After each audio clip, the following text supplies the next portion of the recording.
EP is about to enter the VR age. We got an HTC Vive sent to us, and we are going to be doing some regular Vive reviews and some streams. We're going to be digging into this whole VR phenomenon out there. Finally, it's been a little bit crazy with the launch of all these machines because a lot of demand out there.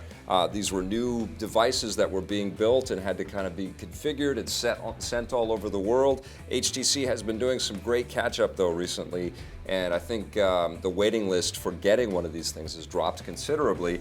We finally got one, and now I'm going to do a little unboxing for you guys. How does that sound? All right, so it's a pretty hefty package to begin with. This is not a small box by any means, and that speaks to all the extra stuff that you get in there. You're not just getting the headset, you're getting a little bit more than that. So without further ado, let's open this up. So nice packaging right here, very sleek. I like this. I like the logo on there. I like the design on the box. I like that this is kind of a hint, a suggestion of what your head is going to look like very soon. And then you get some packages, or you get some instructions as you open up the packages. It tells you how to get started, so you got to plan your play area. And that's the thing about the Vive, is that you actually need to make space in your playing area, whether it's going to be a living room or your gaming basement or the EP studio. You've got to make up a little bit of space so that you can put the sensors in there. And so we'll dig into the instructions. We'll create a separate video for actually plugging everything in and setting everything up. But for now, let's just see what's in the box, okay? But the instructions, I'm not going to lose those. They're going to come in handy.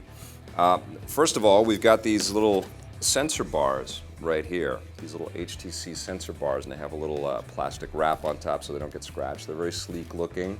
I guess they're meant to kind of disappear into the background, and so you can stick them up into the nooks and crannies of your gaming space and kind of forget about them. But I guess you can also take them down and pack them up and put them away if you have to. But that, I think, would become kind of a drag if you're constantly reconfiguring and taking things apart and setting things back up again. So you get one of those, and here is another one of these. I'm not sure if there's 2 or 4. There's another one of these boxes. They're just simple sort of sensor boxes that kind of keep track of the position of you and the headset in the physical space so that they can transport you into the game world, which is absolutely incredible.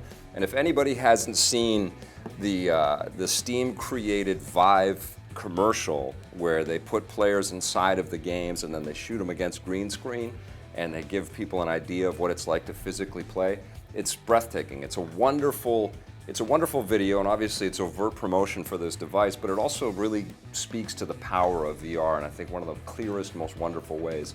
Definitely got to check that out. So we get 2 of those. We get the handsets for the Vive, and these things are crazy looking. I've never picked up controllers like this. We have a little bit of thumb functionality and movement here, almost like a D-pad, like a circular D-pad. We've got triggers right here.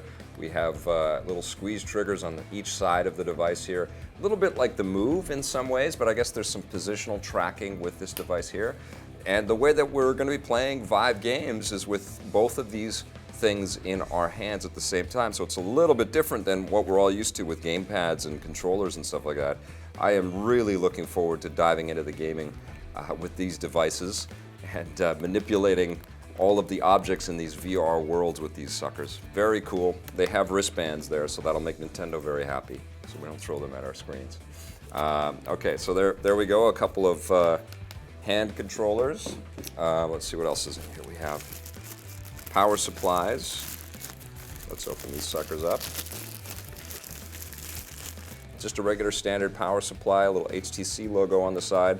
So far, very slick manufacturing, very slick kind of design on all of these different items in the box. Okay, these are, I'm not going to lose the little screws and lose all of that stuff right there, but these are, I guess, the little objects to be able to hold the sensors in place. So these are all like little stands that you can screw into the wall or screw into wherever you're going to stick the sensors to keep them kind of secured there. And that's the thing with this, I think, for the room positioning. These things have to be very stable. They can't really shake, they can't shimmy, because it's going to knock the tracking off when you're inside of a video game, and that could probably, I don't know, I think it'd probably make you barf, but I don't think we're going to test that. Okay, what else do we have in here? We have base station mounting guide. So we've got separate instructions for how to place these things.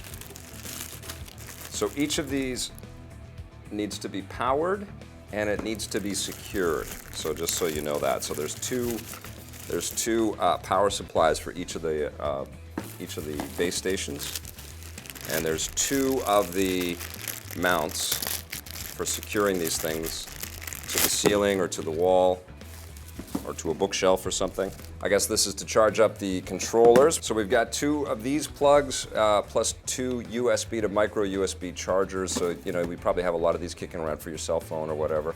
So you get 2 of those so you can charge them at the same time, which is great. Looks like you're going to need both of them at the same time. It's not like one controller and you're in the world. So you're going to have quite a few things plugged in to keep everything rocking and rolling with the Vive. Let's see if there's anything underneath here. Very elegant, very sleek. I like all this, the different components like that. I think that's it. Okay, we got all of those. Now here is the most important part. The hair squasher, the HTC, the HTC Vive headset, and man, does this look like something right out of Half-Life, doesn't it? Doesn't this look like what some of the mad scientists would be working with here? This sort of fly-looking sensors all over the front of this thing. Very, very slick, and you can get a sense of the goggles on the inside. This is obviously going to have to be tethered to the computer, and we're going to plug all of that in and set all of that stuff very soon. But there's a lot of cables, a lot of wires. This is the stuff that I'm going to be really digging into when I review this device. It's just how comfortable this is, and for how long will it remain comfortable, and will I feel entangled, will I feel tethered? The things that I'm concerned about is running around in positional space and sort of tangling myself up in all of these cables and all of these wires. You're going to be able to see all that because we're going to record that as we record some of these streams and some of these reviews.